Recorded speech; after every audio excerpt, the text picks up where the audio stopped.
Oh my goodness, we are back in the building and I got so much on my mind this week. I'm telling you, whew, let me just breathe, let me exhale and let me get through this because Hall of Fame weekend was crazy. But I mean, thank you for coming back. No excuses, Ray Lewis Show. This is your first time, buckle up. If you used to coming back, you know what we're here to do. And I am super excited because I've had one of the most incredible up and down things, right? Losing someone, then going and seeing a bunch of brothers that you just really, really appreciate. And every second of life, you have an opportunity to run into people like who inspires you or who inspired you. And I tell you, I don't want to waste no time because I want to spend all the time with this guy that's coming on as my guest.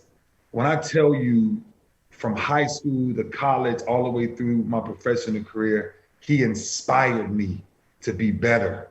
He inspired me to always keep my game up, take my game to the next level. Why? Because I knew he was always watching, just like I was watching him. Without further ado, Hall of Famer. I mean, when I say Hall of Famer, when I say the linebacker position, my brother, we're on the same team now. Welcome the great Derrick Brooks. D Brooks, what is going on, brother? How are you doing, my friend? How are you doing, my friend? Audience, welcome in. You guys don't know, we've been waiting 30 years almost for this moment. Me and this man here finally got time to ourselves. But man, I am so humbled to be sharing with you today. And ever since we saw each other, last week, it's like every time we see each other, it's just like we live next to each other. But man, it was special. It was special to spend time with you in Canton. And ever since you threw that invitation out to me last Thursday night, I said, I can't wait to get on the Ray Lewis Show. I can't wait. It's so much I want to say to the people about how this, you talk about, everyone knows competition drives us. Competition drives us great. But ladies and gentlemen, I think me and this man took it to a different level. I'm talking about, my God, man, we're going to get into the story. But I'm going to wait. You're giving away the goodies early. I'm buckling up. Bro, let me tell you something. And for everybody out there, I'm telling you, I come out of high school and I go to Florida State for my visit. And there's this greatness that's at Florida State. And this greatness was Derrick Brooks. And I never forget, the defensive coordinator walked me in there. And me and you talk about this every time we see each other. And he walked me in there and he was like, we love you. We love you, man. We think you got some great potential, put a couple of pounds on you. But we have somebody here who's very special. And you're going to have to play behind him for 2 years. And by your junior year, you'll be ready to play. And I said, huh? And man, I say, but how you know I ain't better than him right now?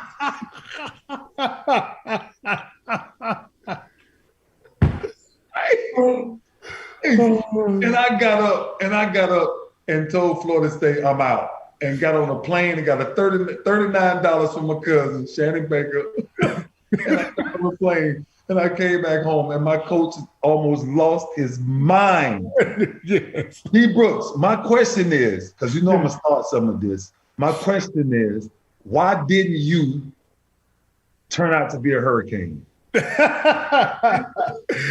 Well, I'm going to tell you guys this. My situation was very similar to Ray's when I had my time to go to Miami. And I grew up loving the Miami linebackers. You talking about Smith, Crum, Armstead, Barrow. Man, you talk about, I was like, man, those guys, they flying around, they hitting, they talking noise. This is what I was doing up in Pensacola, Florida. I absolutely loved it. So on and Coach Keogh, Art Keogh, man, love him to death. Yeah. Recruiting me. And Coach came to me, said, Derrick, he said, right now, though, everyone's going to say you're too small, but damn that. You're a football player. You make plays. You're an impact player. I want you on the team. I said, Coach, man, I love Miami. I mean, everything about Miami, from Miami Vice, to the team, I'm all in. It got beaches, just like Pensacola. Man, the coach said, well, you're going to have to compete now. I said, Coach, hey, compete. That's who I am. Yeah. He said, well, you may end up be waiting your turn as you compete. I said, what do you mean? He said, well, we got a guy, he in the wings by the name of Jesse Armstead. I say, I know, coming out of Texas, I know who Jesse Armstead is. I want to see how good he is. It'll probably be about 18 months after you get there before we find that out. I said, wait a minute, what? He said, Jesse pretty much he's ready to go, so you can learn a lot from him. I said, Coach Keogh, I'm gonna learn. You can learn a lot from me right now. I'm done. Can I get back to Pensacola, Florida? I said, I'm not coming to Miami. I said, I'm gonna see how good he is by playing against him. Oh my God, and here it is. Almost 2 years later, you get the exact same conversation about it. But that's just who we are. That's just how we was built, man. This was crazy though, D. This was crazy, right? So same situations we go through. And then we actually run into each other, right? And it's like, and we looking at each other like, game on, game on. And every week I'm like this. I'm picking up the paper like this. I'm in the title, yeah. I'm in the title 10, 9, 10. Oh, he had 10 this week. I need 15 this week. and I'm telling you, bro, throughout my entire career, I'm like, man, I got to check D. Brooks' stats, man. Then I'm like, man, this man caught a pick and went to the crib. Man, there's a lot going on. So, man, but I tell you what, people, that was Joe. I'm doing the same thing in Tampa. Yeah. So, but here's the thing. I got Warren Sapp with me. So I got Sapp, you got to call your guy. Get the insides, man. This paper saying he had 19 tackles. Ain't no way he had 19 tackles. I was so sick about competing against Ray Lewis. Once we got into this league together, man, we was pushing each other. We knew what we were doing, but neither one of us said anything about it. Right. We just was kind of doing it. So I go back and pull up the Baltimore defense, and now I got my pen out. Oh, that's an assist. That's not necessarily.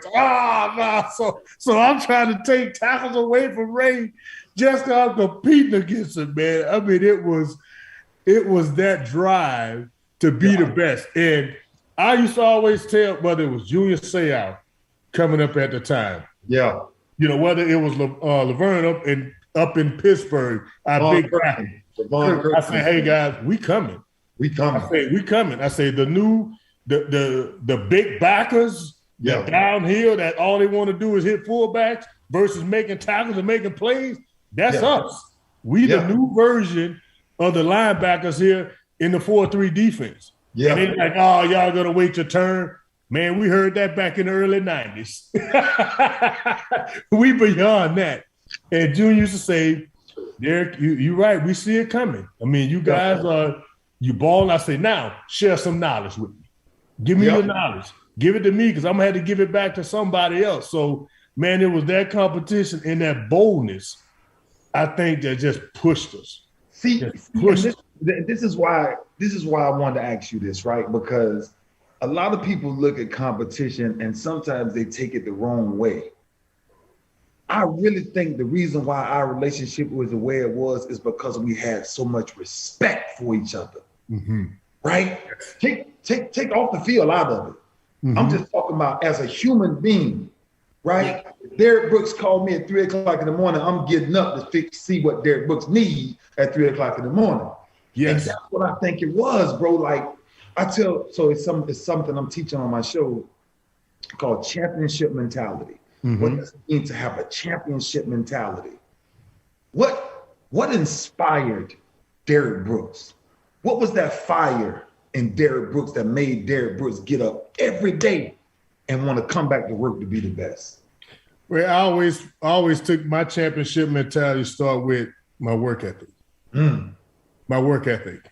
And it was, hey, how can I be the first to do this? Mm-hmm. How can I set the standard for doing this? Yeah. And I think my championship attitude comes from the fact that I embrace leadership. I didn't run from it. Not at all. I embraced it. Some people, when it gets to the role of leadership, they tell themselves, I'm not a leader.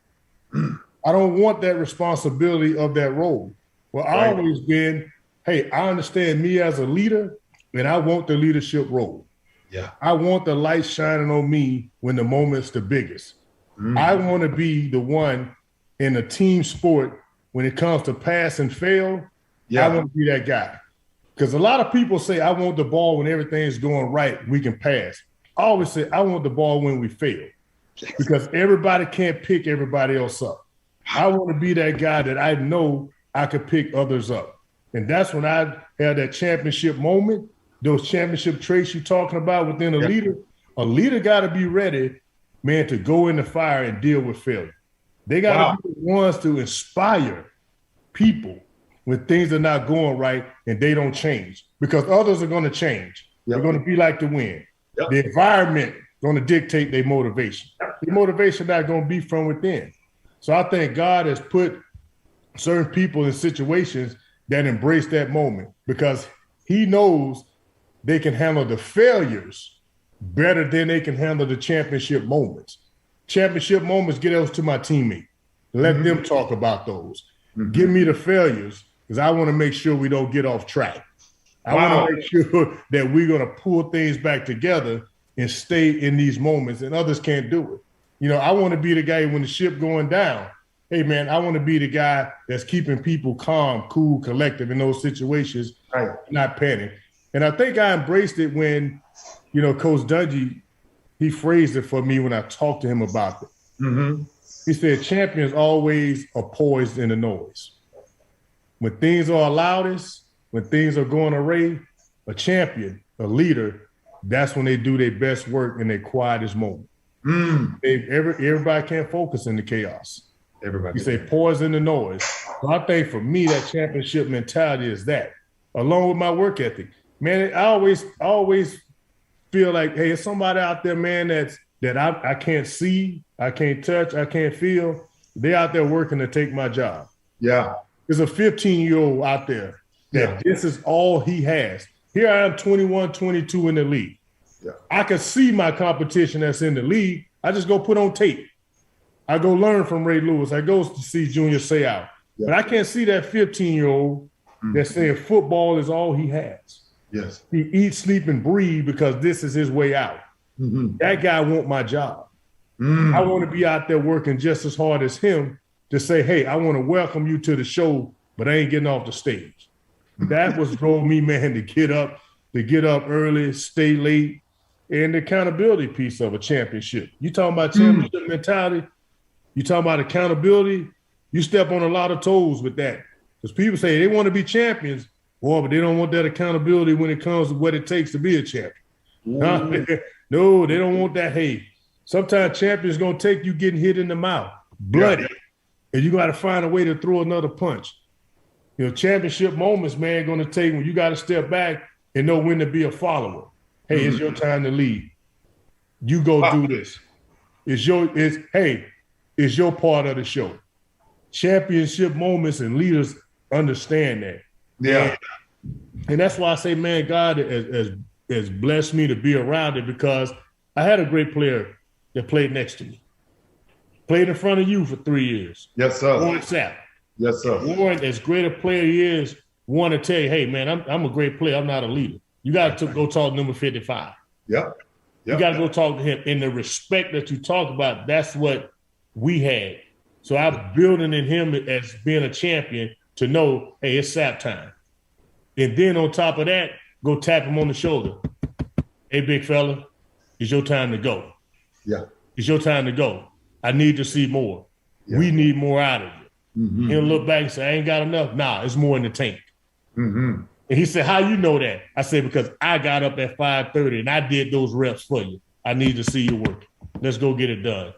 And I be damn, man, he tapped that cheek, that right cheek behind him, and I knew it was on. I knew it was on. I knew it was on. Anytime he tapped that cheek, I'm telling you some problems in front of him. You know it. He tapped that. Well, we both have front row seats to that. Yes. Bro, we have front row seats to that. Many people didn't know what that means. Right, absolutely. What was your emotion? What was your emotion seeing John Lynch go into the Hall of Fame? Man, it was a sigh of relief. That's what it was for me, for him. Of the three of us, myself, Sapp, he waited the longest because he retired the earliest. Yeah. And, you know, I think he was coming to a space, Ray, where he was starting to accept failure and disappointment when it got to this. Yeah. I think he was starting to let this process break his spirit. And that's where I started to, you know, challenge Lynch in that, say, man, we're mentally tough. Yeah. Man, you're one of the most mentally tough men I know. Mm-hmm. You can't let this process break you. Right. You can't. I say, if you give up on you, or you giving up on the process. Right. He said, Derrick, no, I'm giving up on the process. I say, well, why not keep hope in the process? There's always hope. Always hope. I think Lynch was starting to reach that moment, especially last year with the team, but 2 years ago when they were in the Super Bowl, they were in Miami. Yeah. I just felt from all those writers around him telling him, hey, this your year, the team's in the Super Bowl, and he started to let those things affect the process, and that was real disappointment. Yeah, and that was one of the ones that, man, I had to go to the hotel that Saturday night, man, and just sit with him and pray with him, and I just prayed for strength. And I said, hey, Lynch, don't give up, man. I'm not giving up on the process. Yeah. I carry your torch. I understand the emotion of it.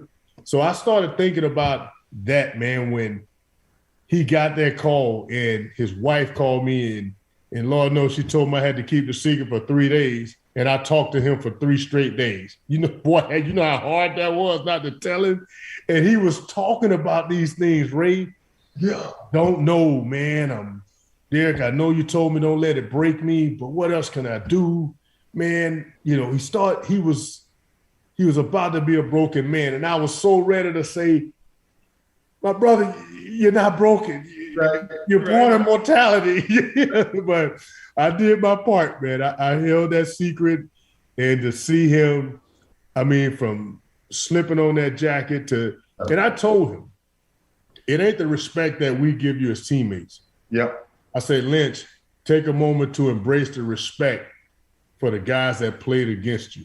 1,000%. And then the respect from the guys that shoulders we standing on that played this game years before we did. Yep. I say, man, that's the respect. That's the feeling I want you, man, to be a part of, because that's what was there for me. I said, I only had one teammate when I went in, and that was Sapp. Yep. I had a chance to fully embrace how all the other guys, man, welcomed me in that I played against, and to see and feel that love of being a part of football immortality. So those were the things that I was thinking about, man, from him. And when he ended that speech, man, speaking to the world to say, there's a white guy from San Diego, California. Yeah. There's a country boy from Pensacola, Florida. Yeah. And there's a loudmouth from Apopka, Florida. If the three of them can come together, well, we can make this country a better place. We can make this country great. And that was Man, that was just as powerful, man, as I got EJ telling me that I'm inmate 281 now. I'm inmate 315, baby.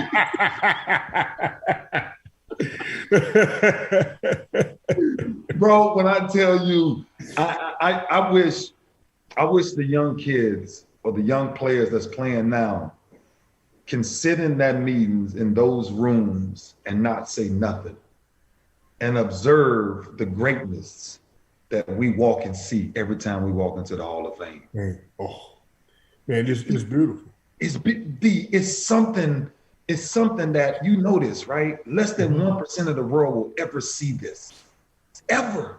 Mm-hmm. We're talking about less than 354 now. We're talking about immortality. We're talking about something that I was sitting there and I do it every time. So me and Troy Polamalu, we was talking. And Troy looked at me, he said, "Ray, look at him and look at him." And I said, I get it. Because me and you was kids when they was doing this. Yes. And it's like, man, you looking at Lynn Swan, you looking at Franco Harris, man, you looking at legends of legends. And I guess my thing is, the reason why I think the reason why I've always respected your game seriously is because I saw me in you. But I see the same me in Marcus Allen. I see the same you in Tony Dorsett. I see it all. You know what I'm saying? Like, yes. It's an ingredient that only a few of us have, right? What's that ingredient, D? Like, what's that ingredient? I think it's a lot of things, but I want to know from you, what's that ingredient, that greatness, that Hall of Famers? What do we have that the ones that let it go, right? You've heard the cliche a lot of times, right? The saddest thing in this world is wasted talent. Yes. Right? And so you see people with so much talent, but they'll never reach this level because of why? I'll use two words, Ray. Yeah. I would say discipline and grind. Wow. I would say discipline and grind. Wow. I think those are the two things that I feel are part of those two words that's in all of us as human beings. But the second piece of that, when it comes to grind, is taking that other stratosphere. It's that good player that's going to that great player being a Hall of Fame. That's what it is, because that discipline takes people. That discipline is not just, clanging and banging on those weights. Right. That discipline is you deciding that you are going to do something every single day, whether it was you making a disciplined decision. I'm not going to let anything stop me from waking up in my kids at 5:30 every day. I'm not hitting the snooze button. Yep. I'm getting up. I know something I got to do. The discipline of doing it. The discipline, man, to stay down on your knees and praying. Yeah. The discipline to do that at all moments. Day and night. Day and night. And then it's that grind that go with that discipline in all areas. I'm not just talking about a football field. Right. Every discipline takes a grind. Yeah. And now when you marry the two together, you say, these are my disciplines. I have to grind through that discipline. And that grind is not just the physical work. It's not. It's a mental grind. Yes. It's a mental grind because you're grinding through all these decisions that's coming to you that's trying to get you off of your disciplines. Yeah. You're grinding through that mess. You're grinding through those distractions. You grinding through those priorities to make sure you have a certain lane of discipline to accomplish what you want to accomplish. You grinding through a certain level of discipline that gets you not from point A to Z, but from point A to B to C to D to E to F to understand it's the discipline of the grind. Every step of the way. And you're not trying to skip a step. You ain't trying to take no shortcuts. No, that wasted talent, that's what they're trying to do. That's what they're trying to do. They're trying to go deep every play. Every play. Instead of, hey, one play, I just got to stand up here and catch a hitch. Yes. I got to catch a hitch and make somebody miss. Or I may have to go catch a slant, a 5-yard slant, and take a hit to set up a 75-yard bomb. Right. That's that way. Everybody not just take that step. And that's one of the things I learned from listening to Joe Montana. when Joe Montana, I heard a speech he gave, and he talked about Super Bowl moments and the success of the West Coast offense in Bill Walsh. He said Bill Walsh built discipline where you had to take your time and grind down the field at certain points in the game. You had to take the check down. You had to catch the slants. He talked about how Jerry Rice and John Taylor would take little routes and turn them into big ones to set up the deep posts in the third and fourth quarter over the top of the defense. Think about the greatness of our defense. Oh, boy. What we made teams do. Huh? They couldn't grind. They couldn't grind. They couldn't grind against us. No. You got to go through every blade of grass on this field to score a touchdown. You're not going to beat us deep. We're not giving up explosion plays. We're not giving up explosive plays. No, sir. You're going to have to 1 yard us, 2 yard us to death, but you got to go through 99 plays to do it. And you can't do it. We built better for that than you. So I think you take that same greatness, and I'm going to cheat and use 2 words. I think those 2 secret ingredients in my world is grind and discipline. Yeah. Discipline to grind, man. Most people, you can't take no shortcuts, and I think that's probably some of the most thing when I think of wasted talent. I think someone try to take shortcuts. And the other thing, again, I could go here with you because as competitors are, man, we men of God competing in the same world. Absolutely. Some people, they get confused on what God has given them as a talent and what God has given them as a gift. My goodness. That is, man, that is something that you got to recognize that your talent and your gift are not the same thing. They're not the same thing. No, they're not. My talent was playing football. That's it. Sports. Mm-hmm. My gift is giving back. My goodness. That's God's gift. God's gift to me is to have that spirit of giving. We got the same gift. Doing servant leadership. That has nothing to do with my talent of playing on the football field. I use that talent. God gave me that talent to stand on that stage to serve his gift and giving back. And I give men a physical example of this. Yeah. I say on every jersey, I've yet to see their name beneath a number. That number belongs to the team. That name belongs to you. That's why you is above that number. Yes, sir. But the minute you start thinking your talent and gift align, you bring your name and infusion with that number. Yes, sir. What you got there is confusion.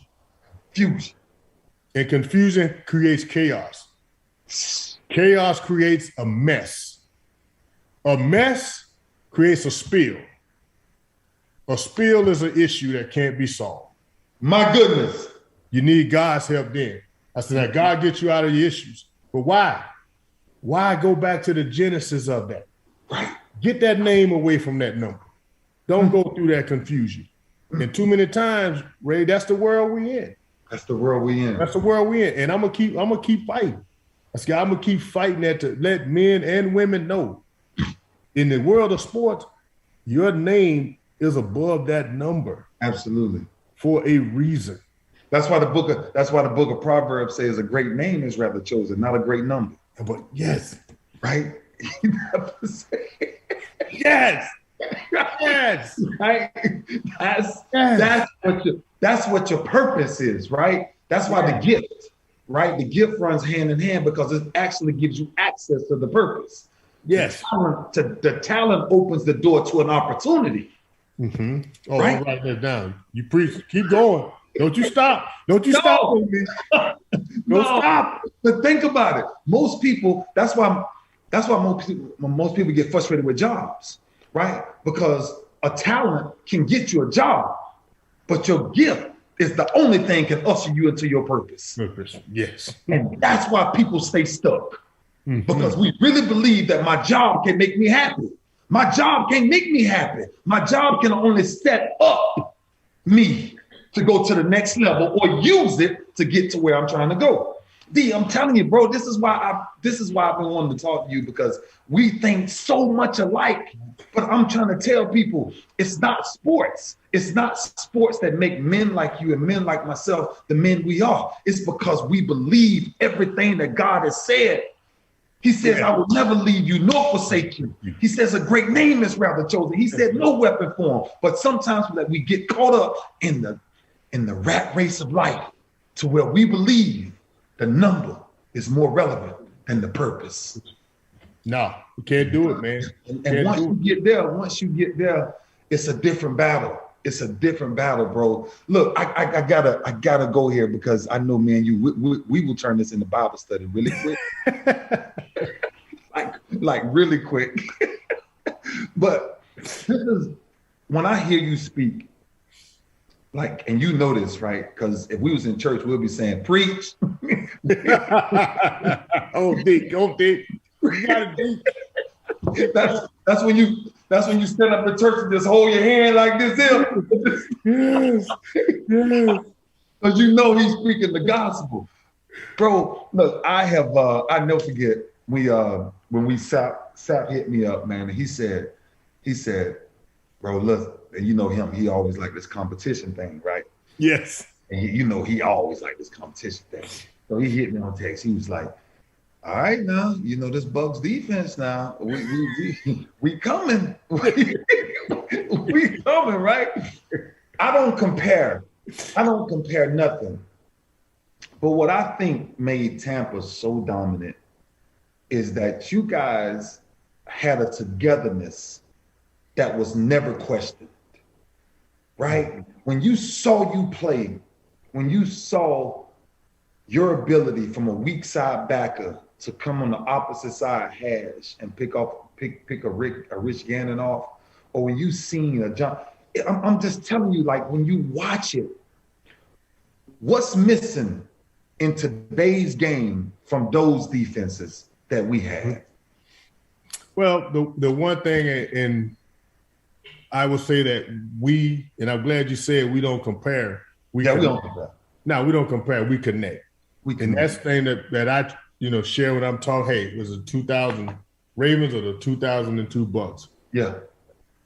What you guys got to understand is attitude. Let's not be defeated and say today's an offensive game. No, it's not. It's not. The game's a game of football. That's it. Period. Yeah. If anything showed that, the Bucs defense of 21 showed that in the Super Bowl. Yeah. It's still a defensive game. A defensive game. The greatest show we've ever seen in the last 5-7 years. They did not score a touchdown. It's still a defensive game. If they don't score, they don't win. They don't win. So it's still a defensive game. I think what's missing now, Ray, is if these young men are defeated in their minds, yes, get in the field saying it's an offensive game. Offensive guys going to get the call. Offense. You're setting up one of the barriers right there before you even hit the field as an individual. Yeah. You guys collectively thinking like that as a team, you're putting yourselves behind the 8 ball from your attitude standpoint. The other thing I think is really missing is fundamentals. Fundamentals. Fundamentals. The fundamentals, man. It's what happened to feet, stand, start, read, run, react. What happened to that? What happened to that? What I look at linebackers now, and I look at, and I'll share this. I was sharing this with the 2 Bucs guys. 2 young, Levante David and White, vets, Devin White, young up and coming. I shared this 3 days ago. I said, gentlemen, if you guys don't go back and start back with your stances, I say your guys' stances are terrible. I said, go back to the basic fundamentals of how you position yourself as a linebacker on this field. Start with your stance. Stance alignment, assignment, run, read, react. Those things does not change. I said, I've just watched 2 practices, and I'm looking at your guys' stances, and I can relate to the 4 plays that each and every one of you miss starts back with your stance. Because they standing straight up. Get your back. These particular feet was offset. I'm telling you. Your feet be all set. You're both playing in the middle. You're not disguising. I said, I can see you moving around. I say, but get back to a position of foundation. So overall speaking, I think the fundamentals are missing in today's game from a defensive source. It's your attitude, your fundamentals, and then the third thing from a linebacker standpoint, they've not made the adjustment to now today is about more tackling, bringing the guy down, and trying to knock somebody out. That's right. You trying to knock somebody out now, these guys are so athletic now, they bouncing off and keep going. Absolutely. You got to get them hands around another grown man, and you, as I like to say, you got to bring him very close and very intimate. You got to get intimate with him, and then you got to go down. Like a lion. Yes. Yes. I said, I've never yet to see a lion kill from a distance. You can't a lion kill right there, right at the throat. He kisses every kill. So you got to kiss every tackle, just like a lion kiss every kill. Yeah. Right? You get them arms around, get them paws around, take them down to the ground, baby. I'm gonna add one thing to everything you said, because everything you just said was what I watched in the game, the fundamentals. But when I tell you, I don't know the last time I've seen a defense outside of this past Tampa one. They were really good because Todd Bowles. The communication on the field, gee whiz, I watch every helmet look straight at, they look, I don't know what they're looking at, but they never talk to each other. Right. And I'm like, you don't want to tell your teammate what's coming? You don't want to say what's next? Yeah. I'm telling you, I've been doing these camps for years, man, at IMG, and with all these kids. And when I get with these kids, I'm like, what are you watching? What do you see? Are you reading the triangle? Are you going guard back? Yeah. Right? Are you reading that triangle? Because the false steps in the game. And that's why offenses are scoring so many points. I'm telling you, that's why so many runs. D-Brook, you got to think about your defense, our defense. Once you got to a certain point, D, we went almost 52.5, 3 years without seeing 100-yard rushing. That's mentality. That's communication on the field, D. Ain't nobody gonna just come run the ball when we sitting over there. Why keep that information to yourself? Why keep it to yourself? You know, it was so, communication was so strong, man. I remember one time McAllister, man, one game, he's over here pressed alignment, takes a peek inside, sees something, he's yelling to you guys from the right corner position. He's yelling something that he saw. Saw this on tape, man, when you was talking about communication, thinking about it. I said, man, McAllister yelling something. It wasn't even to the say, it was right down the line. Yeah. To a D line. And I saw McCrary go from a three-point stance, looks out, get the communication, and get to a two-point stance. Gets in, makes the play, bounce it out, and Chris comes up, gets the pick because the quarterback has to make the adjustment, gets the pick. Yeah. And I was like, man, that play so vividly. Remember, I don't know what Chris yelled. He was from a press. Looks inside, sees something, gives a communication. Man, Mike gets up, Writing gets up from a 3-point to a 2-point stance. And I'm looking, I'm like, man, I'm like, damn, what did he see? But to your point, Ray, the communication, that's what got better. Yes. With the Bucks from week 8. Yep. The second half of the Atlanta game, on their Super Bowl run, those next 3 games, all the way into the playoffs. You started to see the movement of the secondary. You started to see the backers start their stances in place, playing better in space around the defense. Yep. The mental errors go down. And now, so now in conversation with Coach Bowles, I'm like, Coach, the communication starting to be crisp, be clean every week. He said, yeah, Derrick. He said, not only are they starting to understand, he said, but I'm starting to see a few more cars in the parking lot after practice. Because that's when you know it's real. Now, I don't know if that's the Brady effect, the Bowles effect, the Bruce Arians effect, but that communication to the coach noticing what they are doing spend a little bit more time watching film. Now, that was part of one of our secret sauces. Ray here in Tampa for years. Can Tampa? You would have a pocket of at least 3 or 4 guys spread around the building watching tape together. Absolutely. We did a pretty good job of that my entire. Very rarely did you find one guy watching tape on his own. Absolutely. Very rarely, man. Very rarely. Can Tampa? Guys, Can Tampa? Is Tampa the favorite to go back to back? I got to say that now, man, by the defense. It has nothing to do with the offense. Right. It has nothing to do with that. It has nothing to do with 12, 81, 13. They stacked over there on defense right now. On defense, man, I'm watching these young players. Yeah. That 3-year vet, Sean Murphy-Burney, Jamal Dean. Yeah. I'm watching that 2nd-year vet, Whitfield Jr. I'm watching Morris secondary. I'm watching those guys. That's taking that step now.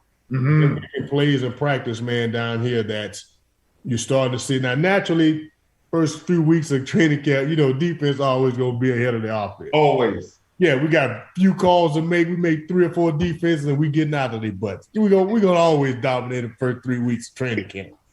But I'm starting to see these young men, man, especially on that back end. Yeah. It's kind of like they picked up where they left off. Yeah. So I look at their defense and I say, man, I give them the best because I look NFC defense right now. Yeah. Outside of Washington, I think they won the top 1 or 2. The Bucks defense, they had 1 or 2. I put now the Redskins, they're pretty good too. But they don't have obviously the other phases of Washington football team. Yep. My bad, Ray. Washington football team. Excuse me. Hey, don't tweet my guy Ray Lewis. We Washington football team, okay? WFT, we got it. But I think Washington, their defense is good. But to your point, if you put my hand on the fire and made me give you a team right now, I will give you the Bucks. Okay, so I'm gonna let you go. But I gotta ask because the people want to know. Derrick Brooks and Ray Lewis on the same field. Who ends up with the most tackles? I don't know. We talked about that. Ladies and gentlemen. Ray contract was coming up in 1999, 2000. We talked about it. Brooks' contract was coming up in 01, 02. We talked about it. It's like, man, is it possible? Is it possible? We talked about it. I would love, brother, to go through that with you, brother. I would love, because I think, man, I know we pushed each other from afar. Yeah. But if we on the same team, man, I would have loved to see how we pushed each other. Yeah. And I would love to see, man, how we just sit back and learn from each other. Absolutely. Because there's some moments I just sit there and learn. There's some moments you sit there and learn. So, man, that would have been a beautiful experience, man, for us in our playing days. I would have loved that opportunity, man, to push you to every limit I possibly could, man. But hey, I want to ask you one question before I go. Go ahead. Because I've got to ask this question. I've got to ask this question, man, by some young men. Go ahead. They said, Derrick Brooks, what do you think motivates Ray Lewis outside of his mother? I said, I'll give you the answer. I say, when I come across Ray, I'm going to ask him that. Somebody saw the picture that somebody posted a picture me and you took this past weekend. They sent that in a comment to me. They said, what do you think motivates Ray Lewis outside of his mother? And I said, I was going to ask you that question today.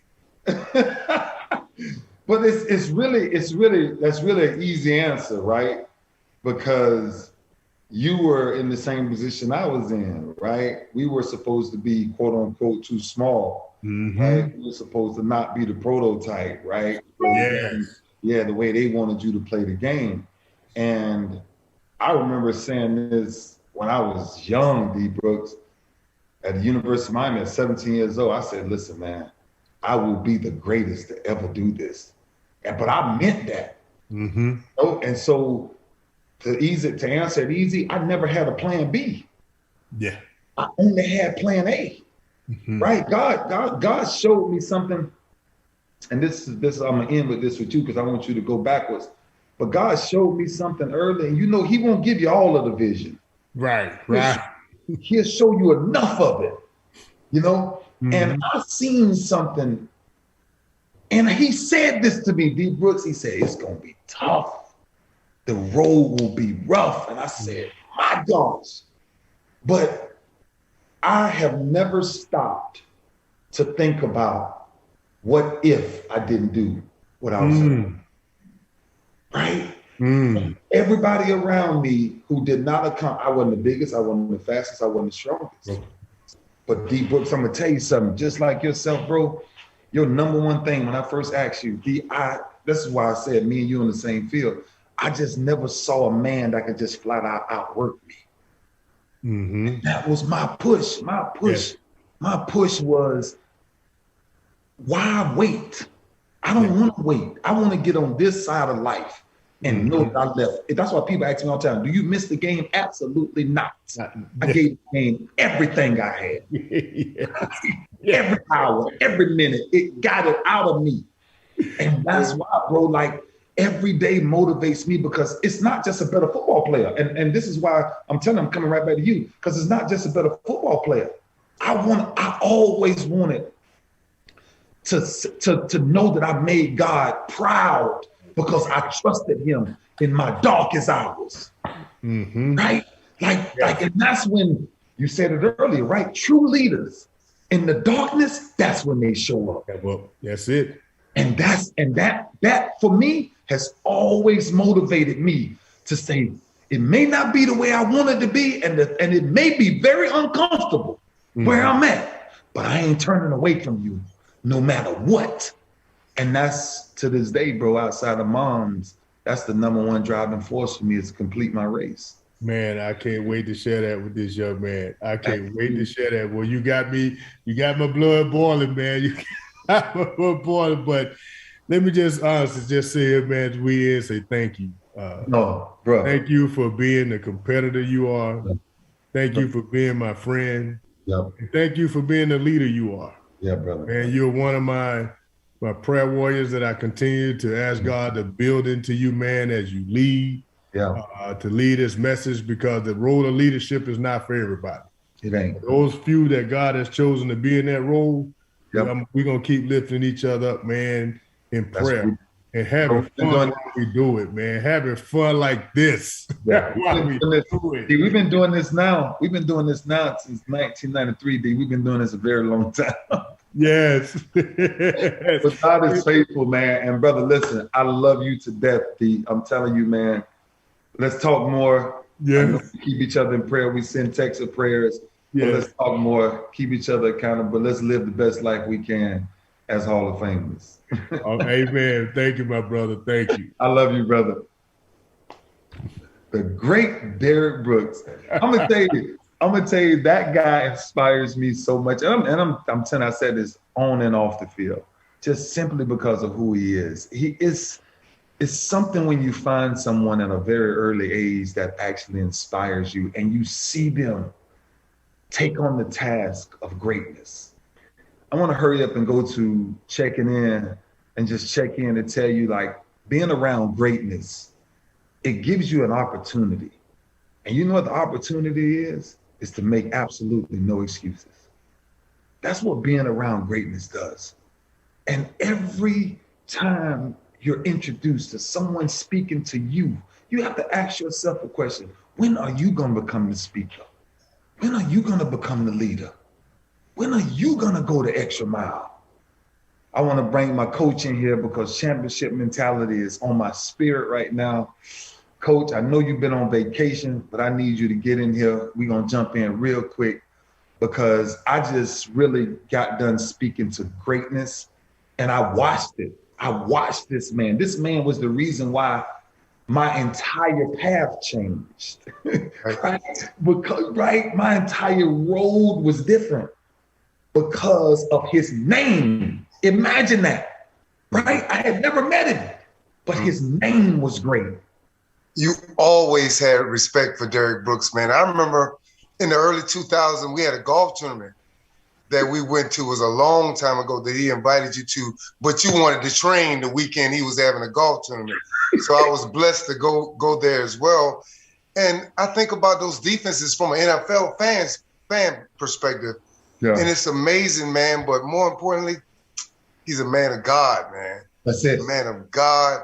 And that's just been the overwhelming thing for me. He's a great human being, but he's also a lion and he's a warrior, and he'll knock your head off. I love it. Absolutely. And that's why this week we're going to jump into real quick.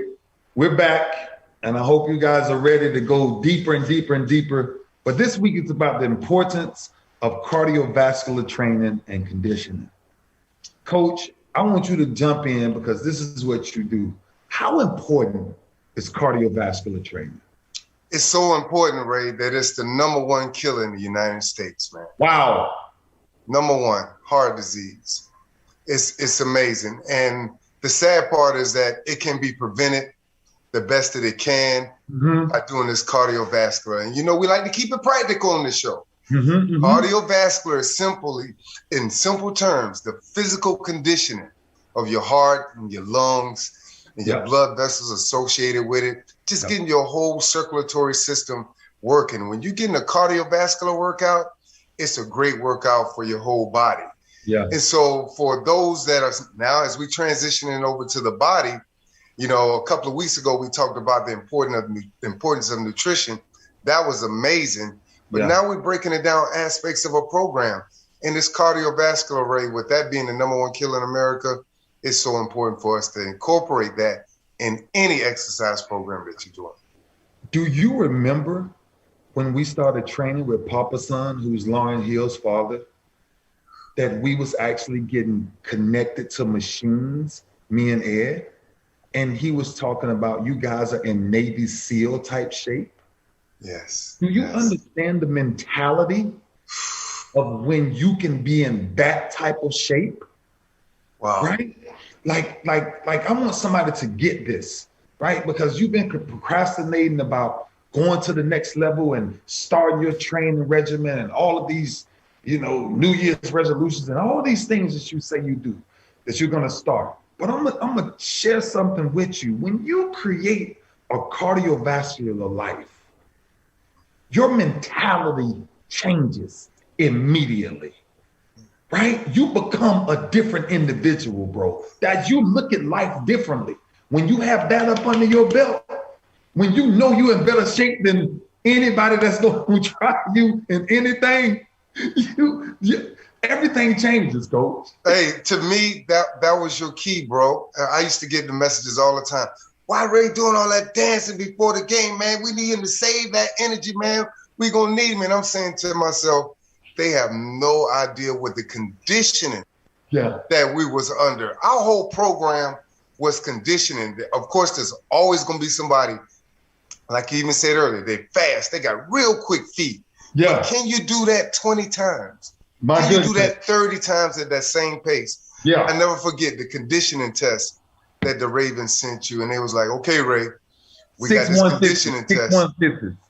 Yeah. They're going to be time now, Ray. You got to be in condition for this. We getting messages, people failing the conditioning test. They fail it.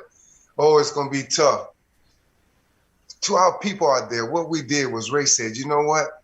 This conditioning, these 6-1-50s, let's do it on the sand in time. So for off season, maybe a good 2 months of that off season, we was doing the conditioning test on sand. With a 25-pound weight vest on. With the vest on. Conditioning, cardiovascular. By the time we got to the test, and this is a real inside story. I was feeling so good, man. I'm telling you, I felt like I could make the kickoff team that year. And we walked in there, and he said, okay, Ray, let's do your test. And I said, you mind if I just run a little bit? I'm going to be on the side. I want to do it with you. He was like, oh, you can do it. No problem. I'm going to be over here timing Ray. And I ran that test with Ray, man. And Papa Son, he was like, you guys are in Navy SEAL shape. And to me, that might have been the best shape of my life to this day. Yeah. But it was because of the conditioning. So for our people out there that, some people just like to lift weights or they just like to do yoga, you want to make sure that you're getting the conditioning for your heart and your lungs, some type of cardiovascular. For us, it was running. It was running on that sand. But right now, it's cycling. I suggest that you do something that you could stick to for a long time. Yours might be dancing. It might be rowing. It might be elliptical machine. But don't be so confined to that treadmill as your cardiovascular. There's plenty of things you could do to make it. Yeah, see, conditioning, it's one thing about the physical, right?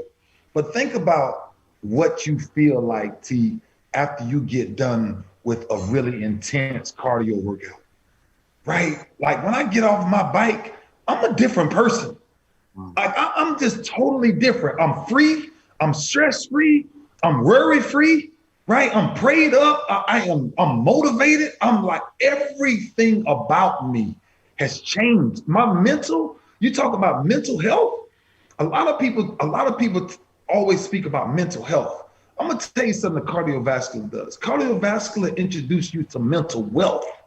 When you're able to have mental wealth, that's an entirely different conversation. I'm telling you, we're not gonna be here long because you gotta understand this. Everybody that's paying attention to this and trying to change or trying to go to the next level, you have to find a cardiovascular system that you can do for the rest of your life. Now that's between you and you, right? That's our motto. That's between you and you. But you have to find something that you can do for the rest of your life. And that's why I committed to cycling. And that's why, as bad as it hurt, I'm telling you, the times, the moments of doubt, the moments of this too hard or I never figured out. I'm telling you, when you commit to that, this is what changes. Your swagger change. The way you put on your clothes change. It don't even matter what you look like. It matters what you feel like. Yes, sir. Right? And you know what I'm talking about, Coach. Many times we get done working out and we look at each other and we say, bro, you all right? And you look back, I say, bro, I'm good. You say, we'll see you in the morning. That's a lifelong commitment. Mm-hmm. And still doing it. That we still living it. So but man, you was right, Ray, talking about you feeling good after and talking about the mental connection. It released those endorphins, man, those feel good. I tell people all the time, it's the most underutilized antidepressant in the world. Yeah, if you feeling down, you feeling depressed, go out and get you some nice cardio, man. And if you just starting off and if you walking, just walk faster. Can't make it comfortable. You got to be uncomfortable so your body can release that and your blood could circulate and your lungs and heart could get pumping. If I'm telling you, is when you doing your program and now we on the body, if you don't have a cardiovascular system, knowing that the number one killer in America is heart disease, then we working backwards. Get you one that work for you and one that you could do for a lifetime. Like you cycling, this man getting ready to travel, and he gonna tell me he got his bike packed up. They've already researched, talking about that planning, already researched the route that they're gonna ride the bike on, doing this week and all that, man. That's important. And even just listening to Derrick Brooks, how he taking me back to some of those principles we talked about, work ethic, accountability, grind, the no excuses mentality, all this just working together, man. So before we go, man, and I know, because that show between you and Brooks, I am still soaking up all that greatness. But I know we on championship mentality with the body. Get you a nice cardiovascular one that you could do the rest of their life. One of my older clients, she still skate. She's 70 years old, but skating is her thing. So do what's best for you, man. But don't be in that group that's just lifting weights and never getting any cardiovascular done, because your heart is important. Absolutely. Coach, it's simple math. I love you. I appreciate you. I miss you. Love for life, bro. I missed you last week. Appreciate you, brother. Championship mentality all the way through. And we got this workout program that I got to introduce to you, something else that I kind of came up on. I think you're really, really going to be intrigued by this one. I'm excited. Always doing something else. And that's the lesson. Listen, thank you all. Thank you, Monty. Thank you, Coach, for just always coming through with the pureness of why our relationship is what it's been. As I just round up at the end of this, it's just like I get a chance to speak to people who I would never have these type of conversations with, right? And so Derrick Brooks, for me, a lot of people looked at him as competition because I always tell the story of how I said, am I better than Derrick Brooks? I may be better than Derrick Brooks right now. It wasn't really about being better than Derrick Brooks. It was about being better than the person that everybody else thought I was. I'm gonna give you a key to life. Never let nobody tell you who you are. Dictate who you are.